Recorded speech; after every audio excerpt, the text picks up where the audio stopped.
எந்த காலத்திலும் பாஜகவோடு கூட்டணி வைக்க மாட்டோம் என வாக்குறுதி அளித்ததை மீறி பாஜகவுடன் கூட்டணி வைக்க வேண்டிய நெருக்கடிக்கு எடப்பாடி பழனிசாமி தள்ளப்பட்டுள்ளார் என முத்தரசன் விமர்சித்துள்ளார். சேலத்தில் செய்தியாளர்களை சந்தித்த அவர், டெல்லியில் கட்டப்பட்டுள்ள அதிமுக அலுவலகத்தை பார்வையிடுவதற்காக செல்கிறேன் என்று கூறிய இபிஎஸ், ஒளிவு மறைவாக உள்துறை அமைச்சரை சந்திக்க வேண்டிய அவசியம் என்ன என்று கேள்வி எழுப்பினார்.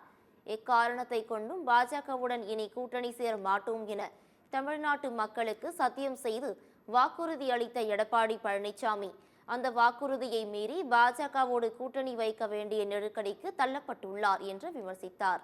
இந்த நெருக்கடிக்கு கொடநாடு வழக்கா அல்லது வருமானத்திற்கு அதிகமாக சொத்து சேர்த்த வழக்கா, இல்லை இரட்டை இலை பிரச்சனையா என்பது தெரியவில்லை என்றும் கூறினார்.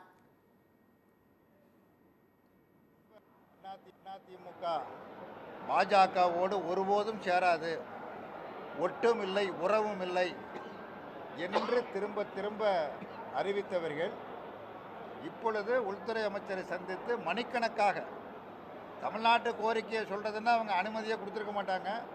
அப்படியே கொடுத்தா அது 3 நிமிஷத்தில் மனு வாங்கிட்டு போயா பார்த்துக்கலான்ட்டு திருப்பி அனுப்பிச்சி விட்ருப்பாங்க.